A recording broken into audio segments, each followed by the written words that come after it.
Bienvenidos al Rincón Munchkin, level 34, el programa oficial de la agrupación cultural Barco de Papel en nuestra casa televisiva Energeek.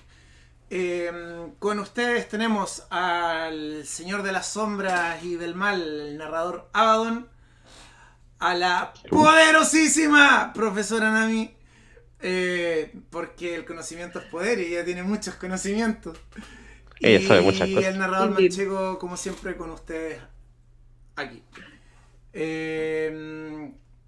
Bueno, hoy nos toca hablar de un tema que es bastante recurrente en el rol. En realidad no sé cómo, no lo hablamos antes, oye. Mm, Cosas que pasan. Pasan qué cosas. Bueno, lo hablamos ahora. Básicamente vamos a hablar de aventuras y acción en nuestras partidas, en nuestras crónicas, etc, etc, etc. Así es. La acción y la aventura es un tema. Porque... Es que, sí, la verdad es que las aventuras y la acción puede ser que no la hayamos hablado antes. Porque lo primero que se me viene a la mente es Dungeon, Calabozos y Dragones. De hecho, fue el primer juego de aventura que yo jugué también. Y que narré también. Eh, igual, es que es un buen juego, si esa es la cosa. Si más allá de que no es que le estemos tirando así eh, como despreciando el juego de rol más famoso de todos, sí, pero que lo jugamos tanto, que al final nos agota un poco. Pero encuentro que la aventura y la acción, no encuentro que haya un juego que no tenga. O incluso las partidas o las crónicas que sean, no sé, de terror o de cualquier otro género, siempre van a tener por lo menos un poco de aventura. Sí, por eso es una crónica de partidas de rol. Claro, A menos que sea un módulo corto, hasta que vas a tener una aventura. hasta que juegas un shoyo, todo bien. Hasta que juegues un chollo, claro. Hasta el chollo puede ser. Sí, ¿por qué no? puede, pero, no, pero ahí es más posible que no la tengas, digamos. Es eso más que nada. Claro, también. Pero sí. Pero es que, claro, en el fondo todo juego de rol va a tener de alguna manera un viaje, incluso si el viaje es como más metafórico y no van a ninguna parte físicamente los personajes y se quedan siempre en la misma ciudad, tipo, no sé, Mundo Tiniebla. Siempre habrá una aventura y Yoyos un... parte 4. ¿Ah? Yoyos parte 4. También.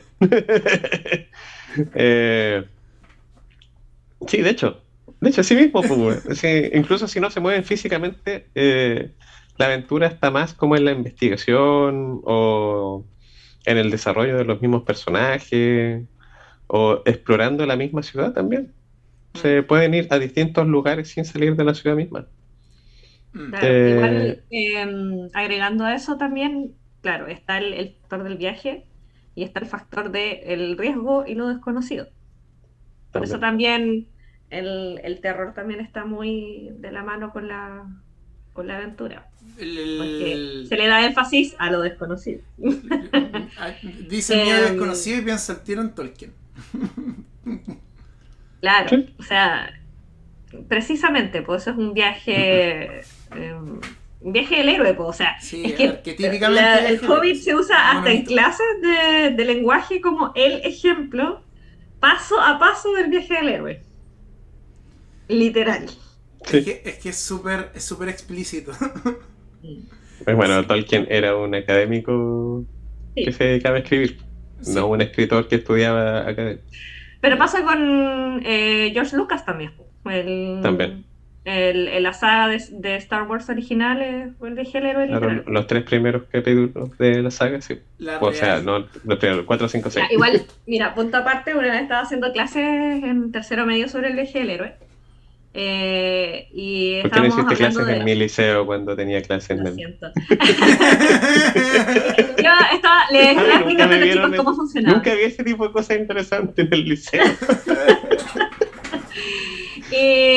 Bueno, pero el punto es que los chicos, yo les decía que incluso si yo no había visto nunca algo, podía adivinar de qué se trataba, solo porque la mayoría sigue el concepto del viaje del héroe, literalmente todas las películas de aventura. Y un dato curioso de mí es que yo nunca he visto, ni tampoco voy a ver probablemente, Rápido y Furioso. No he visto ni una sola película. Están los Ni te lo una resumo sola. así nomás y son perfectos, listo. Sí. No he visto ni siquiera el resumen. Así como, de verdad es que me importan así, pero menos 10 Sí. esas películas. Es lo que me pasa con los Avengers. Entonces los chicos no podían creer que yo no había visto nunca Rápido y Furioso y me mencionaban personajes que yo no conozco. Ahora los ubico un poco más por los memes, pero... Profe, hasta por ahí. Toreto. Claro, de el personaje, así como... Y ya. Entonces les aposté que yo podía adivinar de qué se trataba la historia sin haberla visto. Entonces lo dije obviamente de forma súper genérica, pero los chicos estaban así como...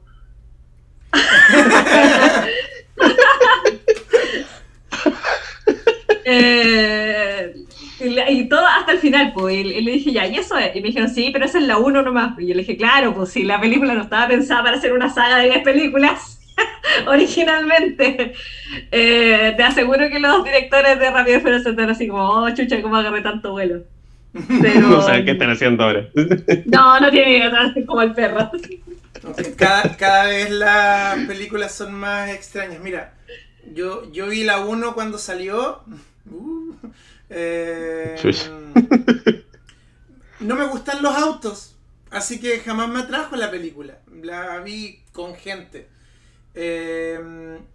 Y fue como, ya, ok, la película terminó. Genial.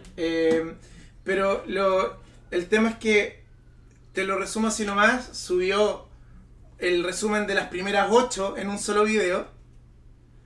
Y lo bacán, y de hecho me encanta que haya salido una 9 porque significó otro resumen de Rápido y Furioso. Pero Va a salir una 10, creo. mira qué maravilla. Por favor, ¿Que van a ir como al espacio? ¿Una cosa así?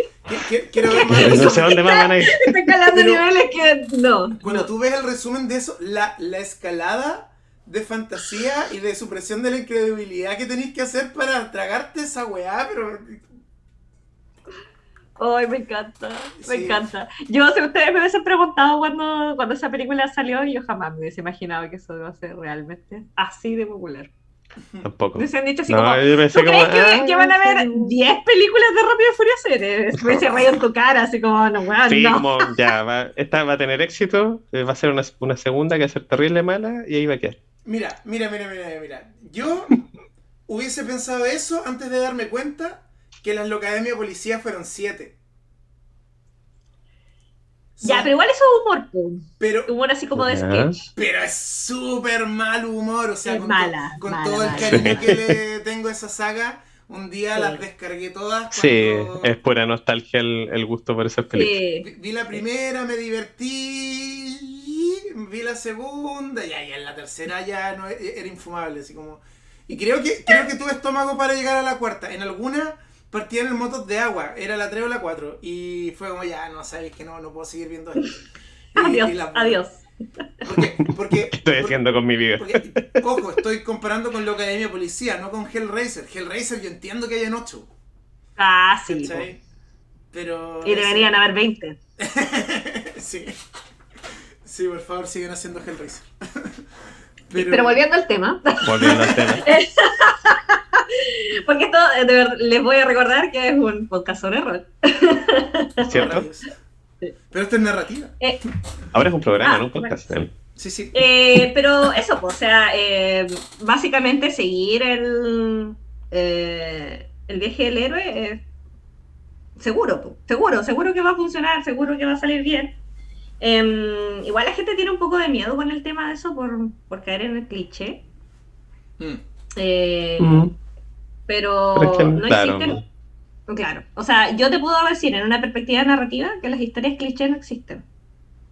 ¿Ya? Porque si fuera por eso, ya todas las historias se contaron, pues ya no contemos más historias. ¿Cachai? Claro. Los dos hermanos que se odian, cliché. Los enemigos de la infancia, cliché. Los hermanos separados al nacer, cliché. El destino de romántico, cliché. Todo es cliché.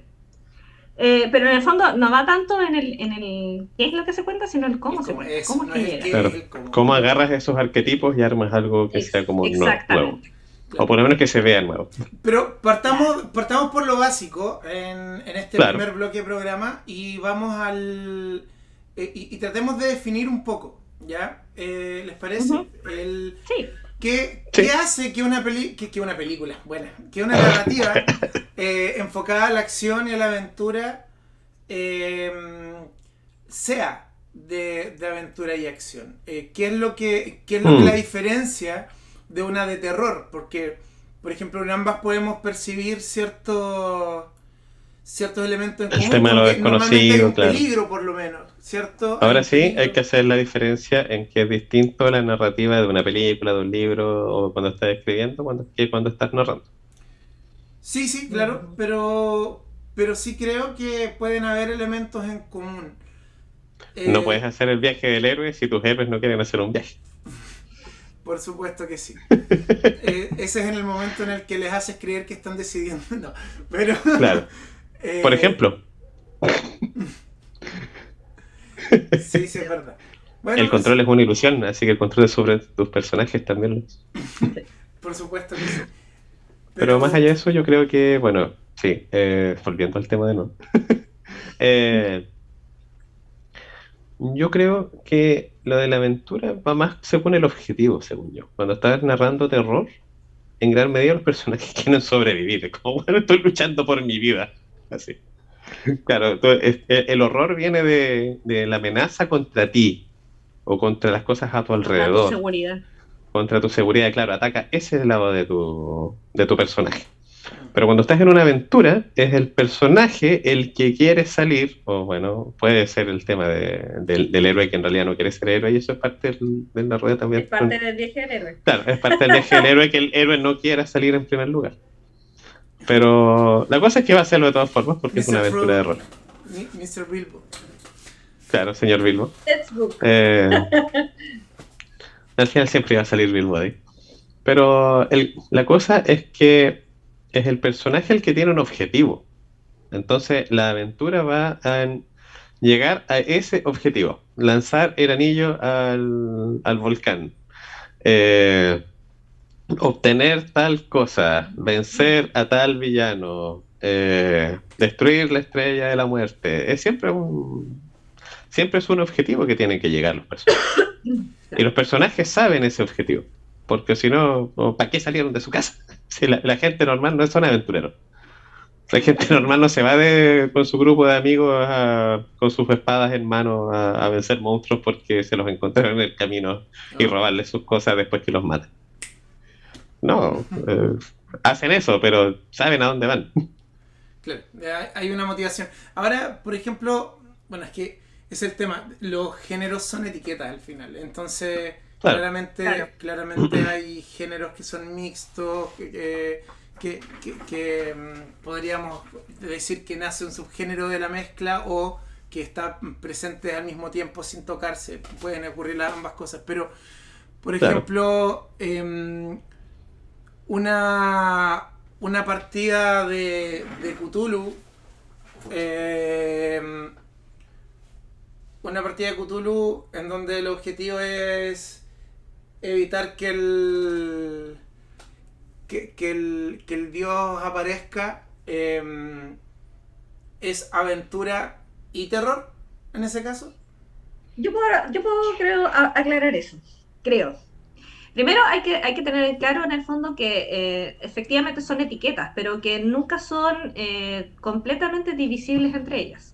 El lenguaje pasa mucho eso en todas las áreas del lenguaje, siempre me pasa a mí igual como profe, que no sé, pues tienen que definir algo en un poema y me dicen, pero esto también es esto, y yo le digo, claro, es que las narrativas, el arte, siempre son varias cosas al mismo tiempo, pero ¿cuál predomina?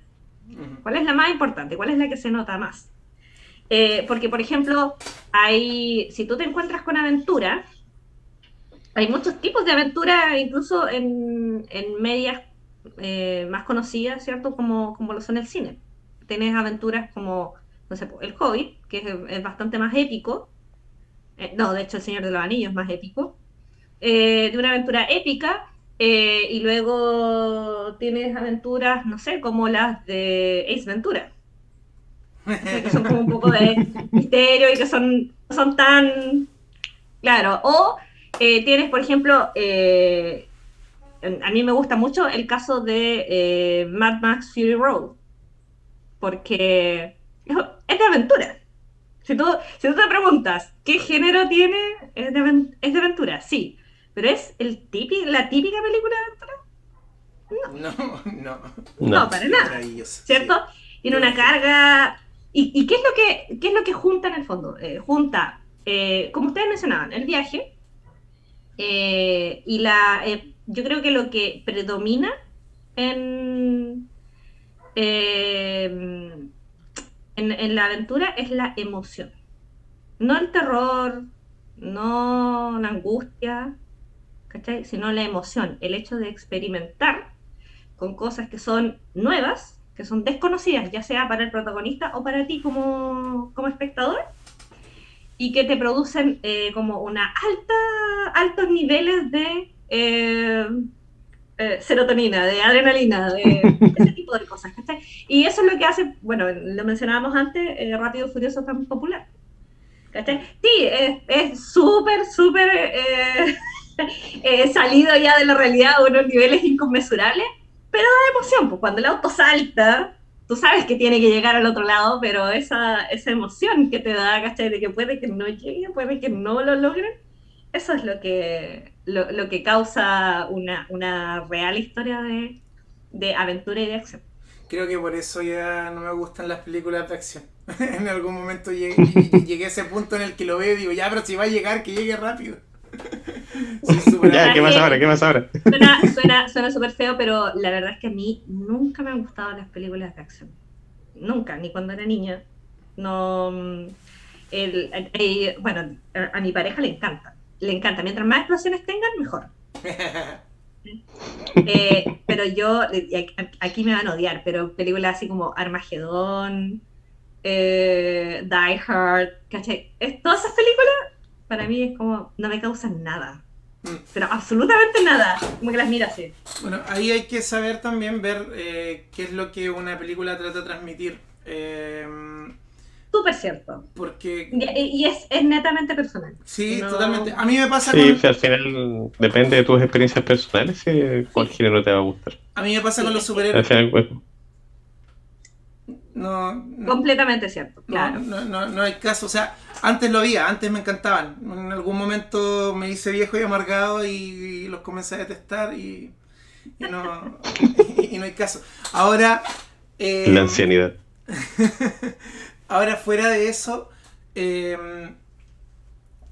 claro, cuando el atractivo está ahí, pero olvidémonos un momento de la acción, porque la acción, de hecho, para mí, acción es, por ejemplo, cuando lo llevamos al terreno del rol, es algo más viable en una escena, Sí. en un capítulo. Para mí no hay campañas que sean de acción. Claro, No se o sea, puede. No no. puedes organizar una narrativa alrededor de la acción. O sea, mira, la verdad es que... Puedes hacer un módulo, puedes hacer un one shot que sea de acción, pero no Mira. puedes hacer una campaña. Tú y yo, narrador Abadón, tenemos un proyecto en pausa de un juego que potencialmente podría haber es sido cierto. de mucha acción, con acción y más acción y bocadillos. Pero en realidad no es acción, porque es parodia. No. Es Sí. un juego de humor. Estábamos ideando, para que se entienda y no quede aquí en el comentario interno, estábamos ideando un juego que se iba a llamar Fuck Yeah, que iba a ser como el cliché del cliché de las películas de acción gringa, así como jugar Broforce pero en rol, y la cadencia de disparo de las armas iba a ser en cuántas democracias por segundo. Democracias por segundo. Cuántas democracias por segundo dispara. Pero fuera de ese tipo de excepciones, porque al final todo se puede. Todo se puede. Sí, al final, sí, claro. Debe hacer humor parodia en realidad. Pero menos viable. en Sí, general, en el cuando caso, por quieres agarrar ejemplo, un juego, de... Ya, sí, tampoco es rol, es verdad. Ya, pero el tema, yendo a lo que iba, sacando Sí. la acción, enfocándonos en la aventura, justamente cuando lo estabas definiendo, yo unos minutos antes había pensado, bueno, sí, la aventura tiende a esto, de lanzarse a lo desconocido. Sí. Pero por ejemplo, lo desconocido es un elemento súper clave en el terror también. Entonces, cuando nosotros lo vemos sin conocimiento, distinguimos cuando algo es de terror y cuando es de acción. Es fácil. Ujú. Pero tratando de identificar el elemento, porque al final, cuando uno lo que quiere hacer es crear, sea porque vas a escribir un guión, un libro, una novela, un cuento, o vas a narrar, necesitas distinguir cuáles son estos elementos, no solamente Claro, poder pero reconocerlo al final, como lo que decía la Navi, va más que nada en las emociones que evoca, o cuáles emociones quieres evocar en tu narrativa. Cuando quieres que ellos se emocionen, ¿cierto? Tus jugadores que vean así como describirles, no sé, el paisaje, ¿cachai? O las criaturas que están viendo y lo que sientan sea como, oh, sí, yo quiero ir ahí. Eso es una aventura. Pero si le estás describiendo horror cósmico, donde tus personajes quedan como, ¿qué? Yo ¿De qué estás creo hablando? Estoy que haciendo tiradas de bueno, sí, sanidad mental yo, jugador. Así. sí, sí, sí, sí. Eso, Yo creo que claro, ahí es terror. la vulnerabilidad es el factor clave. Claro. Eso es para mí Mm, lo que diferencia el terror de la aventura, es la vulnerabilidad. ¿Cachai? Porque, claro. por ejemplo, en una acción tan simple como, no sé, tirarte en Benji, no te da terror. Tienes miedo, claro. A ver, Claro. la emoción que sientes es la emoción que te produce la aventura, porque sabes que es desconocido, sí, es un poco riesgoso, sí, pero vas a estar bien. Y la gente que no hace Benji es porque se siente vulnerable. ¿Cachai? Eso sí le causa terror. Entonces la experiencia es completamente distinta. Yo creo que por ahí va. Claro, y el ejemplo que estaba dando antes de una aventura en Cthulhu es de terror, bueno, en primer lugar porque el juego es de terror, pero también porque, claro, es distinto cuando un grupo ahí de valientes aventureros se reúnen en la casa de un elfo y dicen, oye, ¿qué tal si tiramos este anillo a un volcán, ¿cierto? Y van en esa aventura para allá. Que si un grupo de personas normales así, que no tienen ningún tipo de entrenamiento, dicen, oye, somos los únicos que sabemos que estos cultistas quieren llamar a Cthulhu. Sabemos que eso por algún motivo existe. Nadie nos va a creer si le contamos. Y sí que sí, es o nosotros lo evitamos o se acaba el mundo. Eso no es una aventura, eso es terror, porque ellos son vulnerables. Ellos van con miedo, ellos van con terror a hacer lo que tienen que hacer. Por Claro, y eso, ahí un poco el juego se trata de hacerlo a pesar de que tengas terror. Pero ¿tiene un elemento de aventura? Sí. Pero lo principal ahí es el terror. Y lo que les va a evocar es siempre terror. Mm. cazadores casados, en ese caso sería terror. Y Sí, cazador la totalmente. venganza, aventura. Porque en Cazador la Venganza son cazadores Sí, poderosos, son cazadores que tienen poderes sí. anti. ¿Cachai? Sí, en Son. Cazador la Sí, Venganza tú puedes sí. ir, enfrentarte a un hombre lobo y tener, bueno, no la seguridad, pero sí es como tú vas a enfrentarlo sabiendo que puedes ganar. Sí, mira, sigue sin tener tres tipos de daños que aguantas, así que sigue siendo más vulnerable que un vampiro o un hombre lobo por Sí, pero resistencia. Sí, al menos lo sabes. Sí, sí, al claro, menos lo Al sabes, menos lo claro. sabes. Sí. claro. Y si eres Sí. un cazador sabio y sabes qué es lo que estás haciendo, vas a atacar al hombre lobo con plata y entonces es daño que es lento, ¿no? Sí, bueno, Mm. ahí es donde entra Pero otra parte del juego. a mí me gusta mucho, claro, no me acuerdo de dónde lo leí honestamente, pero en el tema del terror y el horror, cuando tú estás preparando una aventura de horror, tú tienes que preocuparte de qué es lo que estás describiendo. Cuando le Ujú. das stats, cuando le das como, ya, si le das puntos de vida y una tirada de ataque, ¿cierto? Al monstruo que estás haciendo, eso ya dejó de ser horror cósmico. Y es solo terror normal. Mm. Porque no es ese el punto. Cuando haces horror. Cuando haces Cthulhu, ¿cierto? Cuando haces, no sé, o si a Cthulhu le das stats, significa que puede ser derrotado. Y si puede ser derrotado, no es horror. Mm. Sí, bueno, ahí también es donde entramos al terreno del juego, porque Claro. el. A ver, hay algo que decía este tipo, este españolete, ¿cómo se llama? Culpa del rol. Culpa del rol, teórico rolero bastante bueno, la verdad, lo recomiendo harto. Creo que en su video sobre cómo narrar combates, explica que a veces el, el describir, el cómo ese monstruo sobrenatural te toma, te eleva y la cuestión y te golpea, como muchas veces el jugador está en modo de juego y viene con, bueno, yo soy un personaje, asumo que no me voy a morir acá, todo eso, no le genera tanto.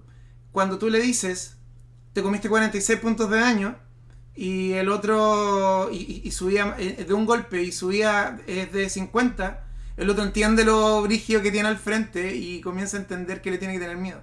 Entonces ahí es donde el rol a veces escapa un poco a otros tipos de narrativa un poco más tradicionales, porque al estar en contexto de juego no siempre vas a llegar de la misma forma a los jugadores. Y algunos les depende mucho de tu grupo. Depende mucho de tu grupo de juego. Por eso decía, algunos jugadores. Y ahí hay que saber hacerla, cuándo hacerla, cómo hacerla, etcétera. Pero incluso así, o sea, si a Cthulhu no le quieres dar stats, pero quieres que esa persona sienta lo que significa, haz que lidie con consecuencias que provienen de Cthulhu sin Cthulhu haber tenido stats. Sí, eso da lo mismo. Sí, pero el asunto es darle la... Sí, no te estaba contradiciendo, te estaba profundizando. Eso mismo, gracias. Encontraste la palabra precisa, la sonrisa perfecta. No. Pero justamente terminamos nuestro primer bloque.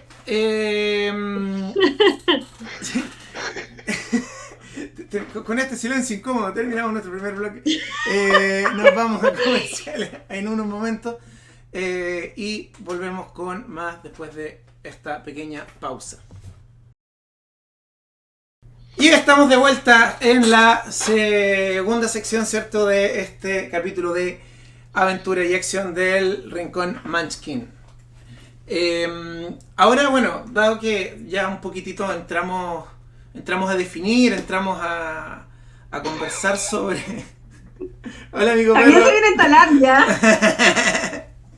Nuestro perro no manda a mí, sube el rating. Sí, no se alcanza a ver que quedaste recortada en esa parte. Se vio pasar nomás. Ahí, Tómalo nomás y... ¿Cómo estaría fugaz? Ahí sí se ve el doco. Está mirando por la ventanita.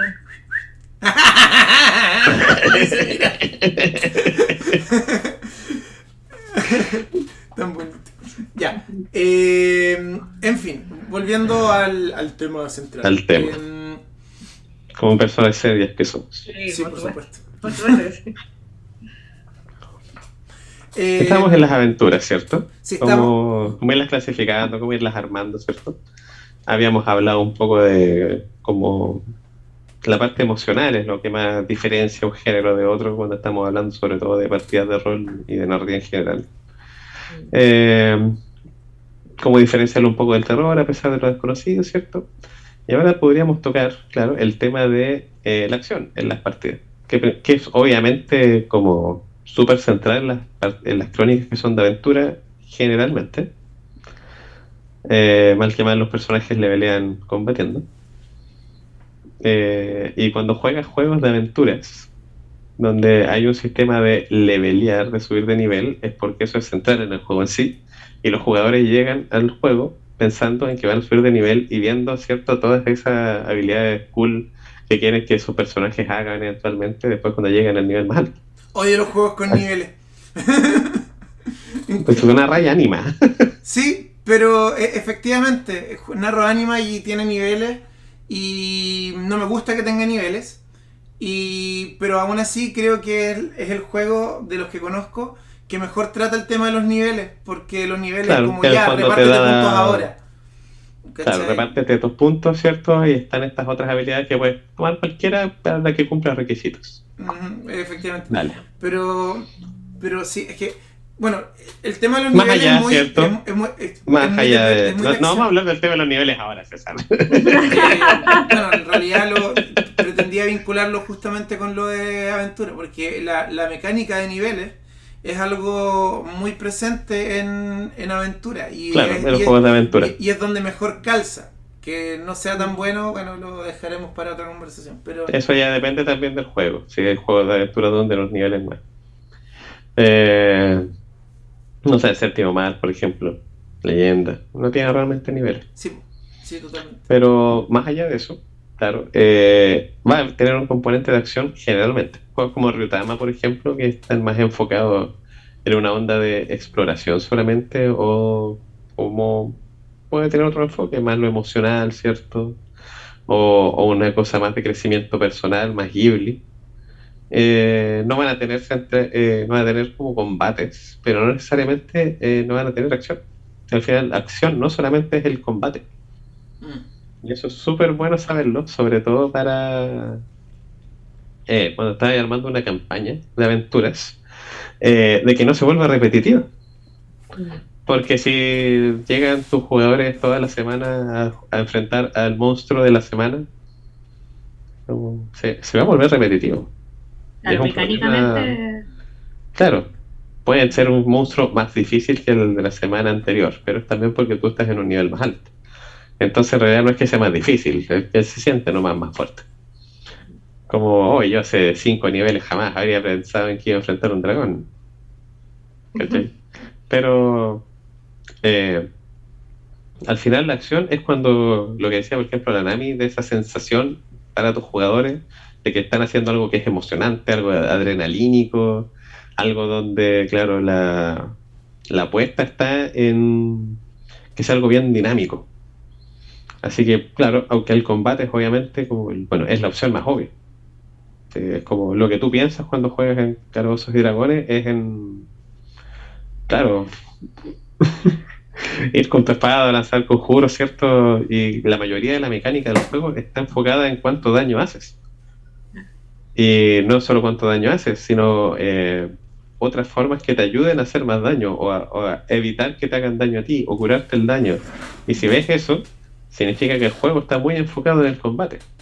Si ves que tiene otras mecánicas enfocadas en otras cosas, significa que su fuerte está en esas otras cosas. Si tiene, por ejemplo, una mecánica muy detallada en persecuciones, por ejemplo, o en exploración en sí. Ahí, claro. Ahí es donde hay que aclarar algo, y es que, por ejemplo, en el juego de rol más importante del mundo, porque lo es. Claro, está súper enfocado en combate, y de ahí pueden salir, digamos, los fundamentalistas de Dungeons diciendo, no, pero es que si tú miras la lista de hechizos, no todos los hechizos son de combate. Sí, los hechizos que no son de combate son para saltarse todas las cosas que no sean combate. Sí, ¿sí? Pero ya. Cuando los hechizos están hechos para conseguir comida y agua, la exploración y todo ya vale hongo. ¿Cachai? Cuando, ¿me entendí? Como que al final... Pero al final, no sé, a lo mejor yo también no me he encontrado con esa clase de jugadores, pero en general los jugadores que yo he conocido de rol no van solamente, o sea, sí, hay algunos que van a pegarse, que les gusta eso y que les gusta pelearse con monstruos y todo, pero no es lo único que quieren. Y no creo que nadie vaya a jugar rol con el exclusivo deseo de pegarse. Entonces igual es contraproducente para un máster en el fondo planear un tipo de campaña en el que solo vayan a pegarse sin más. Ahora, a lo mejor estoy siendo demasiado positiva. Está siendo demasiado positiva. Sí, pero sí, hay jugadores que les gusta, ¿no? Sí, y les gusta el combate y les gusta el aspecto estratégico del juego, por ejemplo. Pero ahí ya está de nuevamente, en conocer a tu grupo de rol. ¿Cómo son ellos? ¿Qué es lo que más les importa? Si quieren jugar algo con harto combate, pues se da algo con harto combate nomás. Sí, si al final no... Ya, pero yo digo, claro, combate no es lo único que puede ser de acción. Claro, no es solo combate en primer lugar. Y eso no significa que no puedes hacerlos interesantes de todas formas. Claro. No tiene por qué ser como ya están en este tablero ajedrez, ¿cierto? Está este monstruo aquí. Y ustedes están aquí, acérquense a pegarle, le pegan, le pegan, le pegan, le pegan, murió el monstruo. Dale, aquí tiene su bolsita de XP, su bolsita de oro, y están estos ítems. Y no tiene por qué hacer eso. Si hay un montón de formas de hacer un combate entretenido. Hay un montón de formas en que un monstruo, generalmente más débil, por ejemplo, puede darle un montón de problemas a un grupo. De hecho, yo hace unos días antes de grabar esto, mi personaje en Pathfinder murió porque nos fuimos a meter en un lugar. Y nos tiraron un montón de enemigos invisibles. Y luego estábamos en nivel 17. Y fue como, ya, déjame ver como... Oh, ¿alguien tiene una poción de verlo invisible? ¿No? Oh. Y me morí. No me hicieron bolsa, sí. Yo me morí. Otros dos personajes quedaron hechos. Sí. Con muy pocos puntos de vida. Y eran monstruos que no eran fuertes. Pero estábamos en un espacio cerrado, ellos eran invisibles, nosotros tuvimos que, así como a tientas, tratar de, creo que está aquí, y tratar de pegarle. Y fue frustrante, pero también fue entretenido. Fue un reto distinto. Claro. Pero más allá de eso, claro, puedes irte fijando en habilidades que sean entretenidas, en ambientes que sean más propicios. Puedes poner un monstruo invencible para su nivel. Y se convirtió esto en una persecución en vez de un combate. Ahora, Claro. Eso solo va a funcionar si tus jugadores saben que es invencible para su nivel y no tratan de enfrentarlo. 9 de cada 10 grupos van a tratar igual. Incluso si saben que no pueden. Así que tienes que dejarles súper en claro que su objetivo no es enfrentar a ese monstruo. Y eso igual es como... Me ha pasado como jugador y como máster. No, los jugadores no se rindan. Es gracioso porque después en el feedback te dicen, oye, pero es que no, estuvo súper buena, pero es que te fuiste al chancho, ¿no? Es que mira las cosas que nos tiráis a pelear. Y yo como que, don't you say.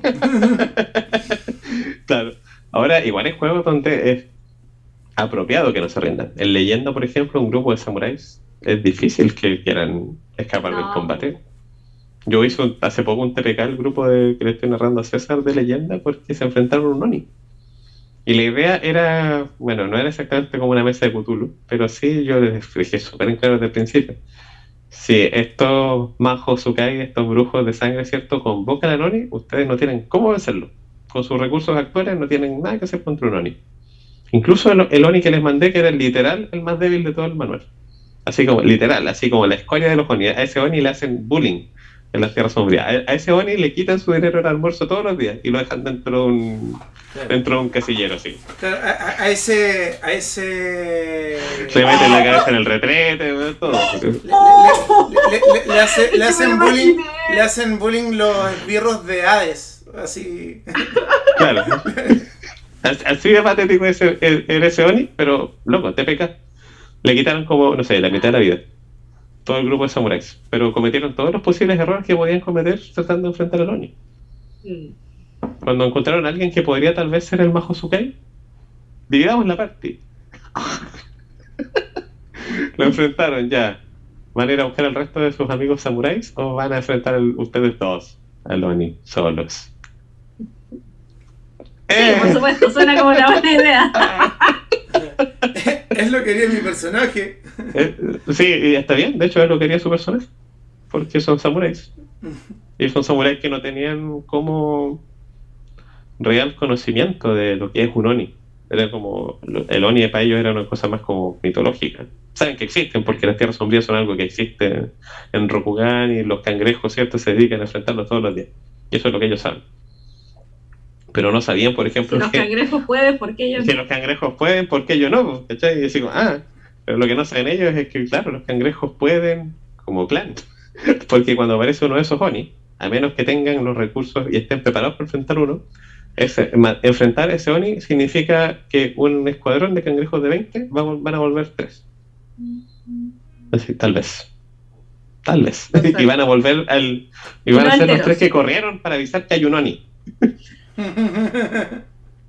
Y esos son los que sobrevivieron. El resto se dedicó a enfrentar al Oni para que ese Oni no llegara a la muralla. Para retenerlo, para hacer tiempo. Y se sacrificaron para eso. Al final, claro, está el sacrificio como tema en Rokugan, Y pues, eso pero, es tema en leyenda, po. pero claro, es Pero un no. tema más del setting, de la campaña en sí. Pero si volvemos a juegos como más regulares, medievales, ¿cierto? O incluso no medievales, No, pero cualquier cachado, juego no, de nada. aventura y acción, eh, incluso ahí los jugadores no van a querer rendirse. Así que hay que Mm. tener cuidado con eso cuando haces tu combate, porque si te vas al chancho, eh, puedes matarlos a todos. Hay que tener cuidado ahí con qué habilidades, ¿cierto? Si ninguno tiene un arma capaz de dañar al monstruo, por ejemplo, no se van a ir. Mm. Van a seguir tratando de pegarle, ¿cierto? Y se van a morir. Sí, a mí me pasa, Súper. a mí me pasa que las partidas en general de aventura, cuando son de larga duración, obviamente tendencias, se nos pueden ocurrir todas estas excepciones, ¿ya? Obvio. Pero, pero la tendencia es hacer o esta aventura o sea, esta típica mesa de tenemos personajes, cuál va a ser nuestra nueva aventura y bla, que es básicamente esa mesa de juntarse y compartir con los amigos, que no necesita tener mucha profundidad narrativa ni nada, porque en realidad lo que estás haciendo es divertirte y continuar tu personaje, que no tiene sentido que tenga tantas aventuras, o sea, como Beowulf, como bla. Pero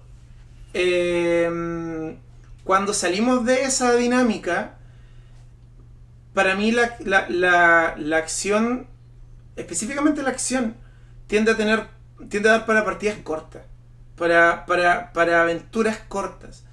¿Por qué? ¿A qué quiero ir con esto? ¿Por qué a mí no me interesa, por ejemplo, ver la película Mocosientos de los Avengers? Porque no me es interesante ver Hulk machacando más cosas, Thor tirando más martillos. O sea, el mismo martillo, pero más veces. Claro, exacto. Al Capitán América siendo galán inocente y a Iron Man siendo borracho, como que no me interesa. ¿Por qué? Porque es igual.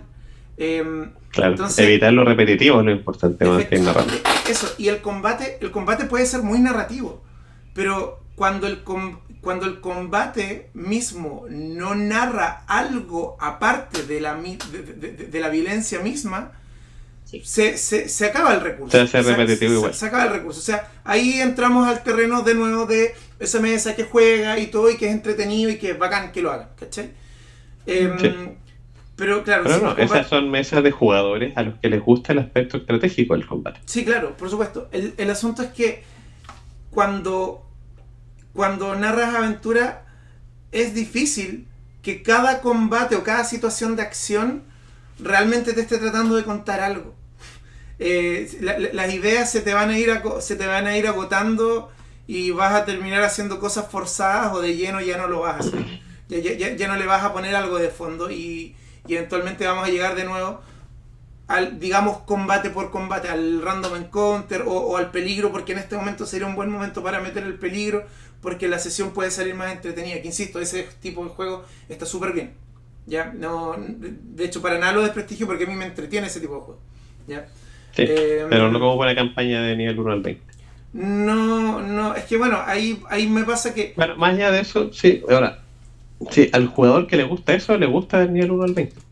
Pero es como para hacer crecer a su personaje, qué sé yo. Pero igual que le gusta el igual combate. que Ahora, para ese lado, lo que yo hago es, más que nada, el combate tiene que ser un apoyo a la narrativa. Tiene que, claro, como decía el César, tiene que ser algo como, o sea, no necesariamente tiene que contar algo distinto, pero tiene que ser un aspecto de tu historia. No puede ser el combate porque sí. Claro, igual yo igual me quería tirar un poco para ese lado, para el lado de la narrativa, ¿cierto? De que la historia, todo, o sea, si algo te da terror, también te tiene que contar una historia, si algo te da risa, también te tiene que contar una historia. Es siempre así, sin importar el género. Pero yo creo que algo que hace un rol de acción como emocionante realmente es la profundidad que se le dan a los personajes, ¿ya? Porque en el fondo así es como los jugadores se van involucrando con la historia. Y en el fondo la belleza, ¿cierto? Y la dificultad que tiene narrar campañas de rol es que tú eres un narrador doble. Tú narras para el personaje y narras para el jugador al mismo tiempo. Ujú. Entonces tiene que ser apelable a ambos en todo momento o en la mayor parte del momento. Entonces, claro, tiene que ser interesante, por ejemplo, y motivador para el personaje del jugador el enfrentarse a este dragón, el ir a tal parte, el salvar a esta persona, pero también tiene que ser emocionante para el jugador. El jugador tiene que sentirse, ¿cierto?, atraído a querer enfrentarse. Y yo creo que la conexión que tú haces entre el jugador y su personaje es lo que marca en el fondo muchas veces la diferencia. Podría ser una historia general súper genérica, pero si el jugador y el personaje se unen realmente y tú logras que se preocupe por él, en el fondo que quiera estar bien y que quiera que, no sé, se supere, yo creo que eso es lo que va a marcar la diferencia en un juego en específico. Sí, bueno, efectivamente. Y ahí hay que... Mira, ¿sabéis qué me pasa? Que esto a mí me costó tiempo entenderlo y creo que es algo que es bueno de transmitir por lo mismo, porque puede que haya más gente en mi situación en un inicio. Si un grupo de aventureros va por un bosque, es lógico pensar que puede haber un enfrentamiento con lobos. ¿Ya? Ya. Así, dicho así nomás, ¿aporta algo narrativamente y todo que estaban en el bosque y los atacaron lobos? No. Hace que sea importante si hacen guardia o no, hacen...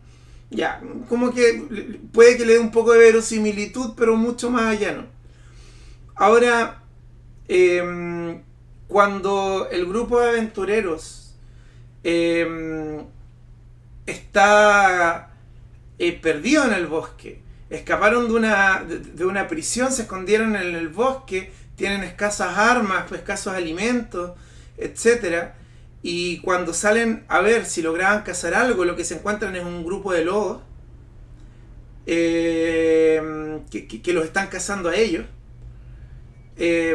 Ahí sí estás generando algo, porque estás aportando la emoción que el mismo bosque está tratando de dar, que es esa sensación de desolación, de qué voy a hacer ahora, la solución se me transformó en problema, etcétera. Y es ahí donde suele estar la diferencia. O el aparente random encounter, apareció un oso, ya, pum, pum, pum, pum, nos echamos al oso, bacán. Ya, se acaban de dar cuenta que escuchan unos llantos. Ah, miren, acaban de encontrar los osesnos. Yo lo hice. Yo también. Ahí el random encounter parecía solo random encounter, pero el random encounter los llevó a algo que no esperaban. ¿Qué hacemos con los osesnos? La discusión moral, o la penita, o el aquí o el allá, ¿cierto? Que claro, puede terminar en una tarjeta X eso, pero de hecho. Básicamente de hecho me voy a colgar un poco de lo que acabas de decir, César, que yo encuentro también, claro, lo que decíamos de si es importante narrativamente o no el combate. A mí me gusta y he encontrado, ¿cierto? En mi experiencia creo que los combates suelen ser importantes, bueno, cuando los jugadores le dan importancia, pero para que les den importancia tienen que sentir que están haciendo un cambio en su entorno, que tiene que ser importante para sus personajes más allá del combate en sí. Cuando el enemigo, ¿cierto?, que están enfrentando tiene una cara. Es como, no es un oso cualquiera. Puede ser un oso porque, no sé, es parte realmente de su entorno, no se generó ahí de la nada en el bosque para enfrentarlo, ¿cachai? Se generó ahí Claro, como decías tú, puede tener los ¿no? Y está atacándolos porque se acercaron a sus osos, ¿no? O a sus cachorros. No, no porque quiera comérselos, porque hay osos que atacan gente porque sí, pero otros que no. Depende de la especie. Bueno, pero más allá de eso, como estos monstruos que están enfrentando los personajes, ¿son parte del mundo realmente? ¿O son cosas que se te ocurrieron que poner ahí porque sí? Y si se ocurrió porque sí, lo más probable es que sea un combate así, normal, random. Incluso si no es realmente random y tenían que enfrentarlo. Pero ya, los goblins que están enfrentando, ¿por qué los están enfrentando? Y es como, ya, son los goblins, ¿no es cierto?, que habían cerca de la ciudad. Y entonces, claro, si lo sienten como parte de su entorno real, como sí, han visto goblins en la ciudad. Algunos llegan ahí no sé, ser mercaderes, bueno, hacer intercambios de cosas. Hay un goblin que ustedes conocen que corretea por la ciudad, ¿cierto? Y en realidad es un ladrón. Hay goblins que atacan a las granjas que están cerca entre el bosque y la ciudad, por ejemplo. Entonces, claro, si sienten que sus jugadores saben, ¿cierto? Y sus personajes sienten que esos goblins son parte del mundo, cuando ellos los enfrentan, están haciendo un cambio en ese mundo. Van a ir a enfrentar a los goblins y ya. Y al siguiente sesión, ¿cierto? Ya no van a ver al goblin correteando por la calle, porque lo mataron en el bosque. Ya no van a ver a los goblins intercambiando cosas ahí en el mercado. Así como, tengo estas piedras brillantes, dame comida. No, pues ya los mataron ayer. Entonces, ese cambio y ver cómo, bueno, no solo eso, pero también las consecuencias de lo que están haciendo, siempre, bueno, tienen que tener consecuencias siempre. Incluso si es un encuentro como alejado de la ciudad, ¿cierto? Y nunca más lo van a ver, tiene que haber algún tipo de repercusión. Sí, no solo en el mundo a su alrededor. Eso, yo creo que una escena de acción sola, que sea solo de acción, es entretenimiento lúdico. Es jugar un poquitito, como dicen algunos, jugar un poquito el juego de mesa. O sea, juguemos al wargame o escapemos de la piedra rodante, ¿cierto? Pero se acabó. Ya sí, nos entretuvimos este ratito. Mi punto de vida bajaron en una de esas que pase ahora. Que no es malo, sí, son elementos del juego. O sea, cuando lo que hacemos es ir de aventura y en un camino lleno de peligros, no es raro que algún peligro te vaya a pillar por casualidad, digamos, ¿ya? Pero creo que siempre es positivo, digamos, siempre aporta, no es algo obligatorio realmente, pero siempre aporta el que cada combate random no haya sido tan random. Cuando, por ejemplo, en el Hobbit, en el Señor de los Anillos, cuando aparece ella la araña, ese es un random encounter, pero es un random encounter que habla de la valentía de los hobbits, que llevó a alguien a una situación extrema, que pone a prueba las lealtades incluso, ¿cierto? Y el final es eso lo que le da un poquito más de sabor a una situación como esa. Yo, ¿sabes que igual le estaba pensando en una situación narrativa súper concreta? ¿Qué pasó? Me da mucha risa. Es que estaba pensando en Naruto. Ya, dale, siempre terminamos hablando de Naruto. Siempre terminamos hablando de Larry. Siempre terminamos hablando de Larry. No. Pero estaba pensando, ¿se acuerdan hace años atrás la primera misión que tuvo Naruto?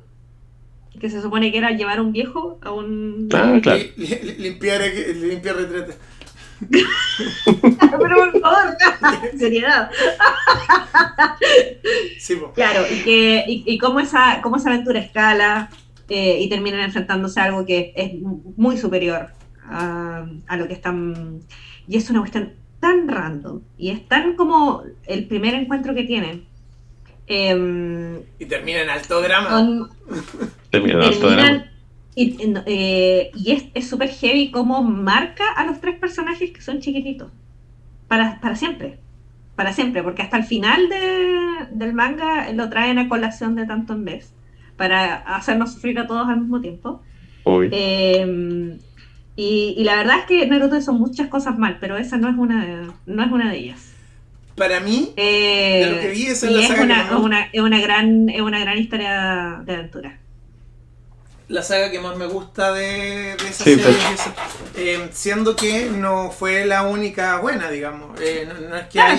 haya decantado la serie y después todo se fue a pique después. No vamos a decir que todo fue malo, pero claro. Se fue a pique harto después, pero para mí, Sí. para mí esa fue la mejor. ¿Sabes que Naruto hace harto eso de que los combates igual son significativos más allá del combate en sí que sea difícil? Mira, No siempre lo hicieron, lamentable. Y eso No fue siempre, uno de sus por problemas. eso lo hace Eso fue lo que harto. eventualmente, claro, la hizo peor, pero claro, al Bueno, menos más al allá del principio, relleno y todo, ¿cierto? ¿Eh? claro, no, pero incluso después, o sea, yo nunca he visto la anime de Naruto, partamos por eso, yo leí Sí, el manga. Así Sí, que, igual. relleno, no. Pero sí, pues, al principio todas estas batallas del principio eran muy significativas, como emocionalmente para los personajes, aprendían cosas, y eso era lo otro que quería mencionar, que igual en la aventura tú no puedes terminar igual a como empezaste.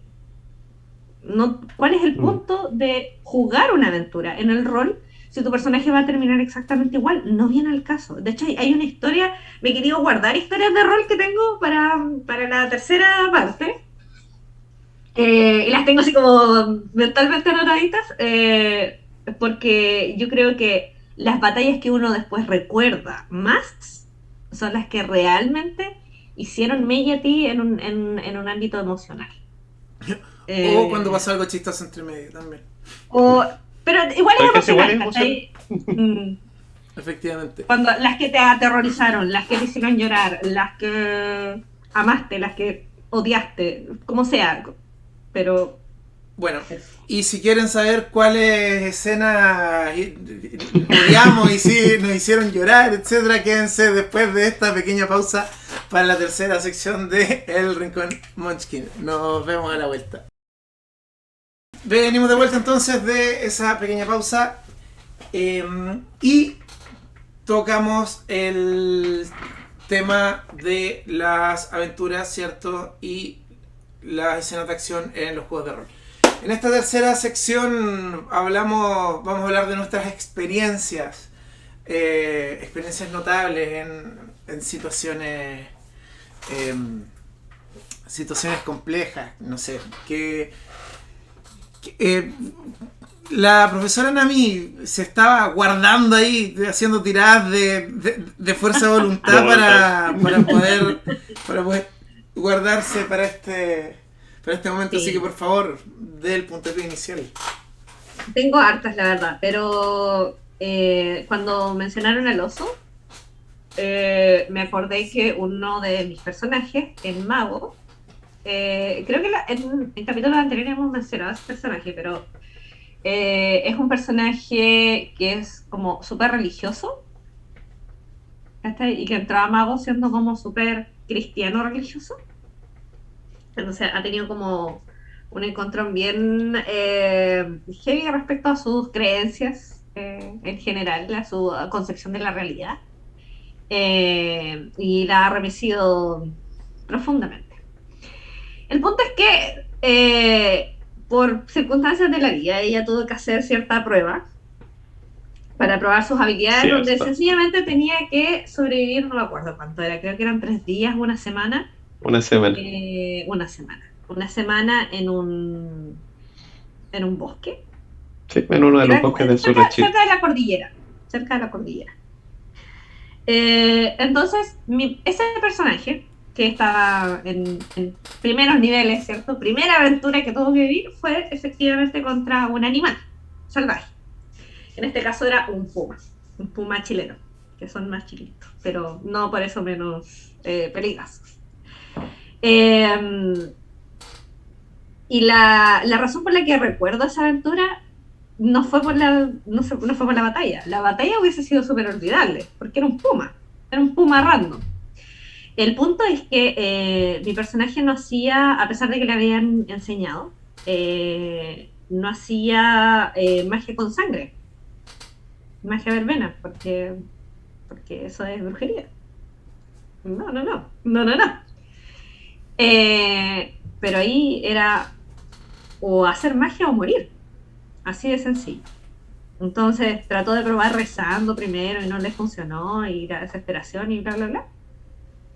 E hizo magia de sangre y funcionó. Eso fue lo relevante. Entonces, claro, fue una batalla súper sencilla, con un enemigo súper común y random, que ni siquiera tenía como un peso dentro de la narrativa general de la historia. El peso lo cargó mi personaje, porque tampoco es como que los otros personajes se hayan enterado después. Esto es algo que se guardó. Pero que igual afectó la forma en la que ella empezó como a cambiar, ¿cierto? Bien de a poquito, su percepción de la realidad. Y saltando un tiempo, un poco más adelante, ese personaje juega con, bueno, otro personaje de la campaña hecho por otra jugadora, que es un niño del Sename. Que él obviamente está mucho más cómodo con el hecho de hacer el tipo de magia que hacen los verbenas, que son como con sangre y la. Entonces el chico llega y estamos como en una situación súper tensa, también de batalla, también de acción, y también estábamos como casi a punto de morir. Entonces teníamos que tomar decisiones rápido y hacer algo, o si no, adiós. Y al niño le pasó al revés. La magia de sangre no le funcionó y tuvo que hacer magia religiosa, que era la que hacía mi personaje, para poder hacer magia los dos juntos, y ahí fue cuando funcionó. Y también fue súper relevante para él, en el fondo, para su personaje. Y bueno, esa es una, me voy a guardar las otras también para dar el espacio. Pero insisto, o sea, no tiene que ser como, porque la primera batalla fue contra un puma, la otra era contra una cuestión gigante que nos iba a devorar a todos, pero a pesar de que eran súper distintas, lo que primó fue el efecto emocional y las consecuencias emocionales que iban a tener ambos personajes en resultado de esa aventura. Y eso. Yo quería compartir una escena que es bastante interesante. O sea, en realidad fue una seguidilla de escenas bien interesante. Ya hablaba varias veces de esta mesa, pero en mi mesa de Anima de niños Kung Fu, ¿cierto? Ocurrió algo simpático. Los personajes iniciaron en un torneo infantil de Kung Fu. Ya, un torneo importante donde iban los mejores representantes infantiles de los dojos grandes y todo. Acá se mezclan palabras en japonés y en chino, lo lamento para los más puristas, pero en Anima es así. Entonces fueron y se enfrentaban. Ya. Y los protagonistas se conocieron en el torneo. ¡Yay! El objetivo del torneo era juntar a los protagonistas, etc. Lo interesante, bueno, ocurrieron cosas durante el torneo que juntaron al grupo y fueron un poco ya con la intención de juntarse in-game, digamos. Pero lo interesante fue después, porque uno de los jugadores ganó el torneo. Y el niño, ¿cierto? Campeón, entre sus premios tenía un pase al torneo adulto en unos meses, si quería participar. Y quería participar. En el intertanto tuvieron un problema con una secta que estaba como invocando Onis, donde ocurrieron hartas cosas, etc. Y de ahí comenzó el torneo en el que él era el único que iba a pelear. Ya los otros jugadores él comenzaba la pelea y era una escena de acción suya, así que los otros tenían que mirar, íbamos de repente alternando a cosas que hablaban entre medio y todo, lográbamos hacer que todos tuvieran entretención mientras solo uno peleaba, pero lo interesante del torneo no era el torneo, era lo que ocurría durante el torneo, porque ellos se estaban alojando en la casa de una señora que eran todos ellos huérfanos, y ella había perdido a sus hijos alguna vez, entonces un poco por vocación maternal y todos los había, y esta secta la secuestró. Y él tenía la presión de sus senseis, varios senseis, para que él llegara a los combates. Entonces él llegaba a los combates teniendo que cumplir con eso, mientras la señora Yu, se llama, estaba perdida. Y de repente comenzaron a recibir mensajes y dedos y cosas así, y cada vez la presión era más grande y el torneo fue un infierno. La única pelea importante fue la última, no porque fuera la final, sino que la final fue contra su amiga de infancia que había perdido y se la encontró amnésica. Súper cliché, pero ese momento fue importante, ¿ya? Y básicamente él ya estaba tan colapsado con todo el asunto que se dejó vencer. Como que en un momento ella lo tenía mal, él se tiró al piso y patada en la cabeza y ¡tum! Inconsciencia. Pero todos esos combates anteriores, lo único que hacían era aumentar la presión a una tensión mayor que había, que era mucho más importante y relevante. Entonces fue entretenido, interesante. Algo que me ha gustado de esa partida es que sin querer, porque esa la comencé en un tiempo que como narrador no estaba tan maduro, pero sin querer toda pelea ahí fue importante utilizada de alguna forma. Yo creo que principalmente porque me gusta el drama y esa mesa es muy dramática, pero siempre han cumplido funciones. Es maravilloso. A ver. Jugando sí. En una de las primeras campañas, de hecho, que tuve de Leyenda. Aprendiendo recién a jugar y todo, en segunda edición de Leyenda. Me acuerdo todavía, después de tantos años, de un combate también en un torneo así, cualquiera, random, así, como convoquen, pegándonos, así, jugando a las espadojas con otros samuráis. Pero con, bueno, los boques son de madera y no habían chinei, no eran de bambú, eran de madera sólida. Y bueno, tenía mi personaje enfrentando a otros samuráis, ¿cierto? El torneo, todos entretenidos, así como jojojo, torneo, así como era la partida en la playa, el equivalente. Y claro, ataco al otro samurái, que era un samurái escorpión, que para lo que sepa es como enfrentarse a un yakuza, como un... sí, son como el villano de siempre en Rogue. Pero claro, como ya le pego, como, oh, sí, le pego, fue un golpe, ya, tira daño, 10. Así con un 2 de 10 es 10. Tiro de nuevo, 10. Explota más el dado, 10. 10. Le hice como 50 y tantos puntos de daño, siendo que él aguantaba 30 y tantos, ¿ya? Así que maté a un samurái con un palo. Maté a un samurái yakuza con un palo.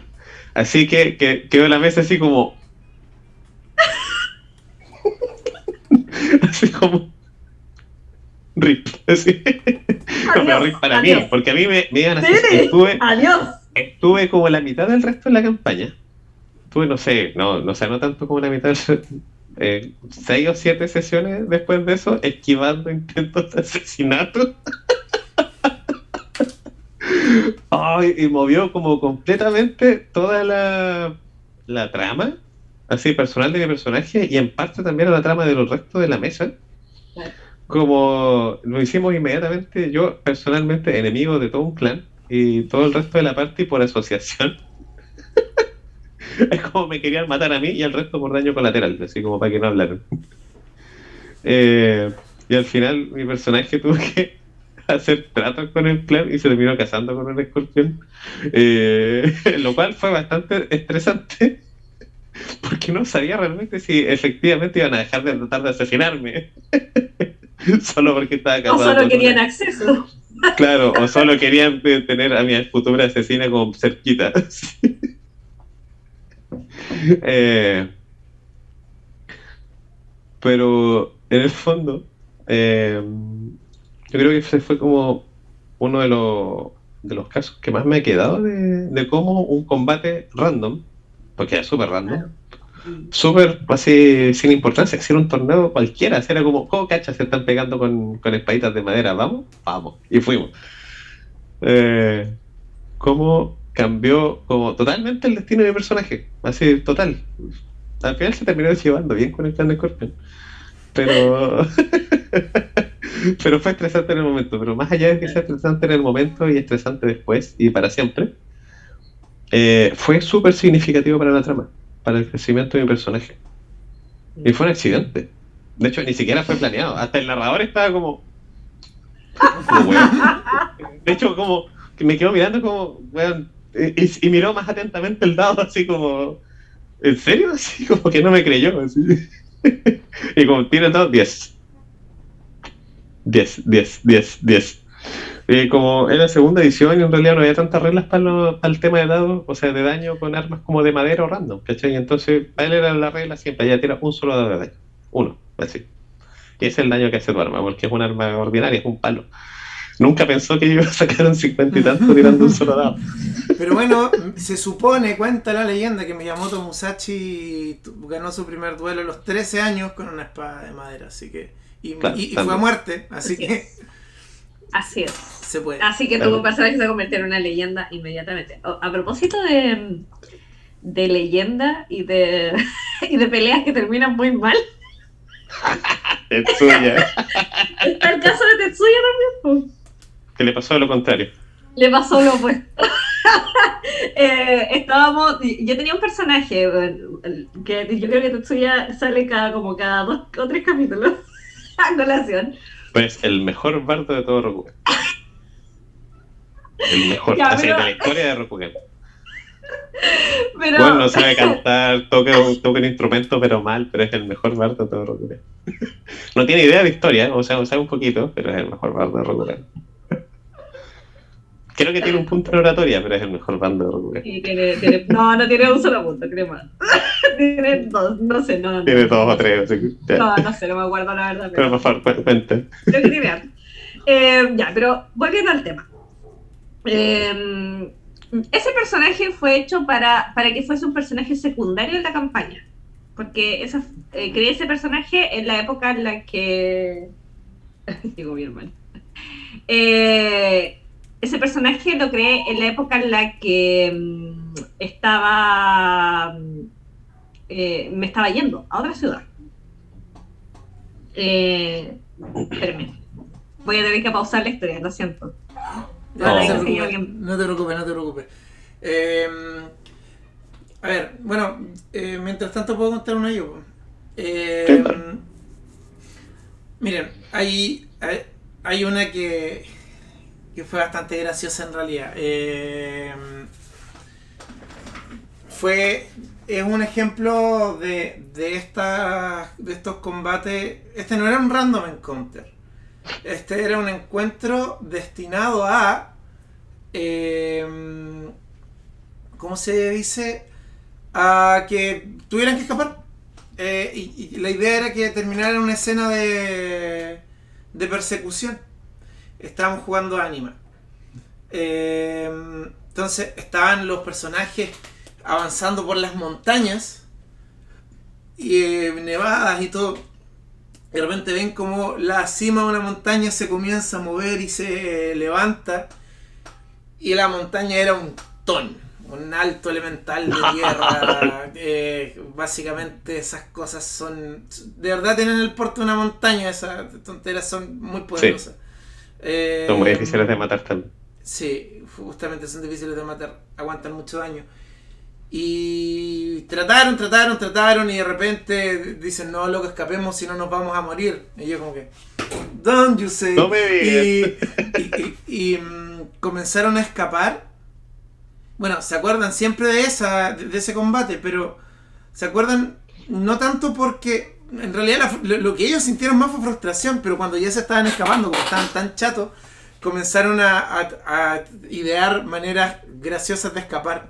Entonces uno se tiró así como pingüino.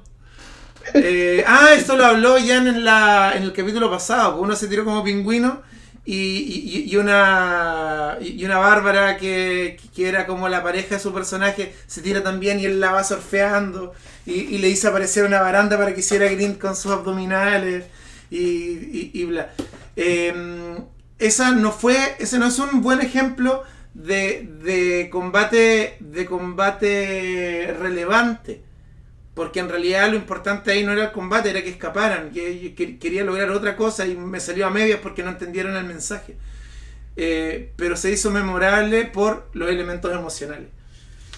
Eventualmente voy a hablarles de otra que tengo una última, pero Nami, por favor, termina de contar tu historia. Ahora sí, ahora vamos a terminar la historia. Bueno, era un personaje secundario, yo vivía en otra ciudad y tenía que jugar en el fondo un personaje que no fuera tan importante para la trama. Ese era el punto de crear ese personaje. Y efectivamente vine a la ciudad en algún momento, fui a jugar con los chicos y estaba narrando un flashback. Lo que estábamos narrando en ese momento ya había pasado. Entonces... claro, mi personaje se tenía que enfrentar en una batalla a un personaje escorpión también. Oh. Y el personaje lo mató a mi personaje, con es que fue una tirada tan enorme, desafortunada, ¿cachai? Porque la tirada que la mató fue muy alta, pero muy, muy alta. Y bueno, Ricardo estaba narrando y Ricardo me dice, oye, ¿cuánto sacaste? ¿Cuánto te pegué? Y yo le dije, no, me mataste. Y me dijo, no. Y yo, sí, me mataste. Y yo digo, y nos pusimos a revisar la hoja y me dijo, ya, a ver, tira para darte cuenta que no sé qué cosa. Pésima tirada, ya. Este personaje va a tirar para darse cuenta que no tiene que matarte. Pésima tirada también. A mí nada funcionó, de verdad que nada funcionó. Y recuerdo que estábamos con Ado mirando la hoja. Me acuerdo ese momento, es que el personaje escorpión no tenía idea de lo frágil que era tu personaje. Sí. Sí, él no se veía, es que no tenía idea que tenía Tierra 2. Entonces fue como calculando así, como al ojo, yo voy a meter 15 puntos de daño, sí, yo creo que 15 puntos de daño está bien, pum, muerta. Ups. Nani. Sí. Y al final... Y ese fue el final de Tetsuya, pero no. Pero no. Entonces yo dije, pucha, ya, iba a agarrar con penitas, agarrar mi personaje y borrarlo, y avanzamos a pensar un poco, dijo, tengo una idea. Y me explicó básicamente lo que yo sabía, y me dice algo así como que, bueno, perdí la conciencia y desperté, o Tetsuya despertó, y estaba bien. Estaba bastante bien para verse, para que lo golpearan tan feo. No se sentía dolorido ni nada por el estilo, pero por algún motivo nadie recordaba que había tenido esa batalla en ningún momento. Sí. Y eso, al igual como le pasó a Ado, fue como una batalla random que tenía que hacer sencillamente para saber cómo había quedado en la planilla nomás de guerreros y era como un trámite, se convirtió en el punto en el que un personaje secundario se empezó como a transformar en un personaje con un poco más de protagonismo porque empezó a ser más relevante tanto para sí mismo como para los demás su historia. Sí. Y resulta que básicamente lo que hicieron es que hicieron como el concepto de Tetsuya, lo hicieron desaparecer y aparecer. Lo que pasó ahí es que otra jugadora que no quería que el personaje de la Nami muriera tenía un favor que quemar. Ah, de veras. Fue la Olivia.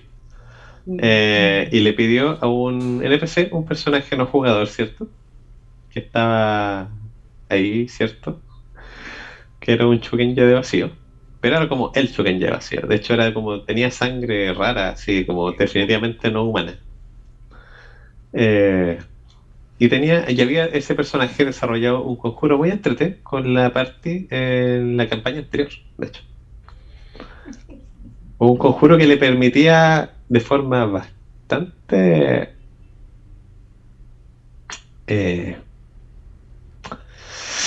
¿cómo explicarlo? Bastante sin límites. Como alterar la realidad. ¿Sí? Como hacer que la realidad fuera distinta en un momento. Como que el alcance de hecho era más como local, pero hasta qué punto tenía muy pocos límites. Con el vacío se pueden hacer muchas cosas en leyenda. Y lo que hizo ese personaje, que no tiene mucha conciencia de lo que es ser humano realmente, fue como, ya, sí, entonces Tetsuya está vivo. Y era como, eso cambió la realidad, Tetsuya está vivo. Claro. Y ¿cachai que lo solucionamos ahí? Y fue sí. Como, ya, está vivo, ya ahora se explica por qué está vivo. Y terminamos de jugar. Y fue después de que terminamos de jugar que nos pusimos a conversar qué realmente significaba que Tetsuya estuviera vivo. Porque yo le decía, ya, pero si está vivo, entonces si se muere de nuevo, no se puede morir, porque está vivo. Porque la realidad entiende que Tetsuya está vivo y no entiende otra cosa de Tetsuya. Nos dimos cuenta que no podía morir, que no podía envejecer. Porque básicamente tomaron una foto, ¿cachai? De la existencia de Tetsuya y la pusieron en el universo. Y ya. Le dio una pero es que Dios mío. Dios mío. Es que Tetsuya como personaje es tan interesante de jugar. Sí. Porque de verdad, o sea, hay tantas cosas que se pueden hacer con él. De hecho, fue súper entretenido después, porque en primer lugar Tetsuya murió algunas veces después. Y ha muerto muchas veces, ha muerto como 7 veces. Y lo interesante fue cuando eventualmente fueron a Almeido, al reino de las almas muertas. Es que con la partida. Y llegó la fortuna de la muerte a recibirlo por culpa de Tetsuya, así como buscarlo a él. Sí, estaba en la fila para entrar y lo fueron a buscar. Sí. Así como... Y tuvieron que negociar así... Sí, me borraron. Sí, te borraron de la lista. Me borraron de la lista. De Meido. La sacaron de la rueda celestial. No estás invitada. Oye, a mí yo quería contar una. En Anima, un grupo de jugadores, no me acuerdo si estaba ahí tú, Abaddon, en esa.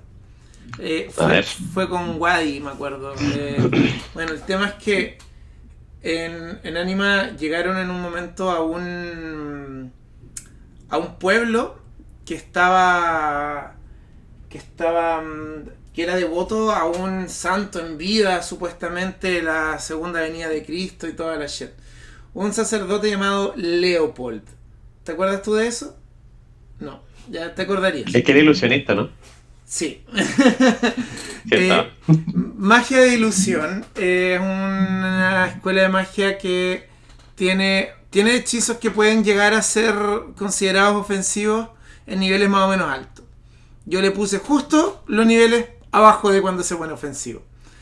Y la verdad, no suelo usar mucho los personajes mágicos porque es mucho que recordar y a mí me cuesta recordar cosas. Pero a ese me lo estudié hechizo por hechizo y lo preparé hechizo por hechizo.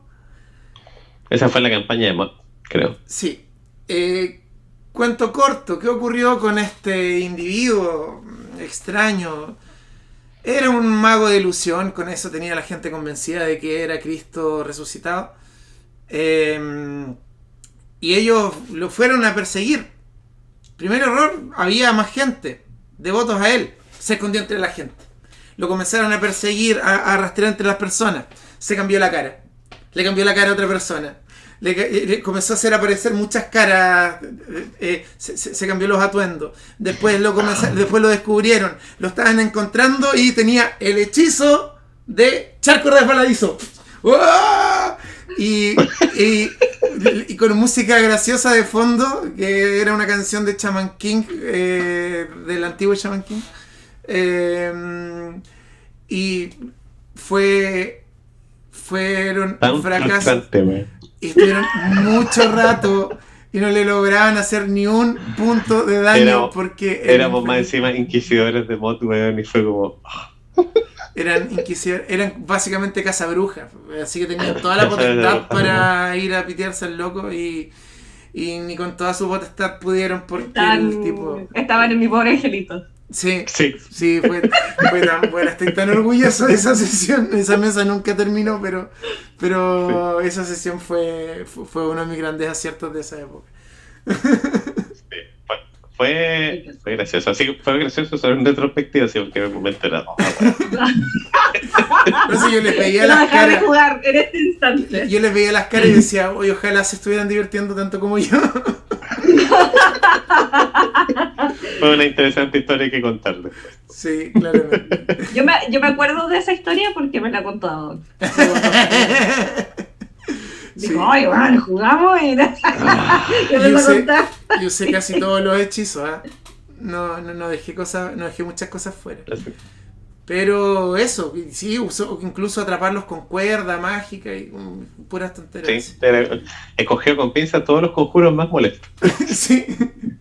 Sí, no, y era como level 3 y ellos ya algo de nivel tenían, no sé, no tenían. Sí, como estamos con nivel 5, así. Era un trámite, le pegamos una vez y moría. Sí. Pero nunca le pudimos pegar, se supone se arrancó después. Bueno, me encanta. Sí. Bueno, nos está agarrando la hora. Nosotros pensamos, dale. ¿lo perseguimos o no? No, hay que dejarlo ir nomás, hay que dejarlo ir. Lo perdimos. Sí. Y bueno, ya estamos llegando a la hora de cierre. Así que, bueno, esto fue el Rincón Munchkin. Olvidé de decir las menciones habituales, así que recuerden que la música que están escuchando es el disco Winter is Rocking de Pokerus Project. Escuchen su música, tiene mucha música, especialmente de BGM. Tiene un disco lo-fi muy bueno, entre otras cosas.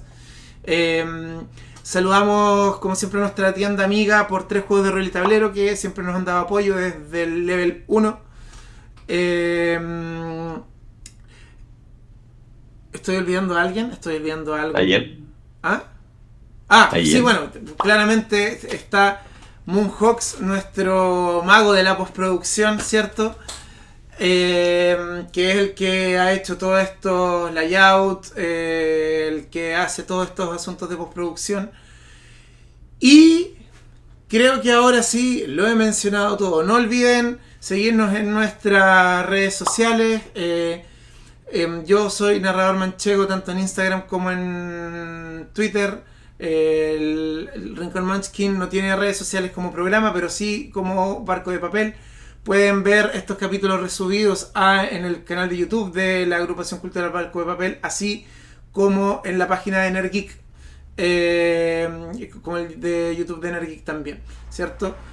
Y bueno, nos despedimos, ¿cierto? Chao, que tengan buen rol. Nos vemos.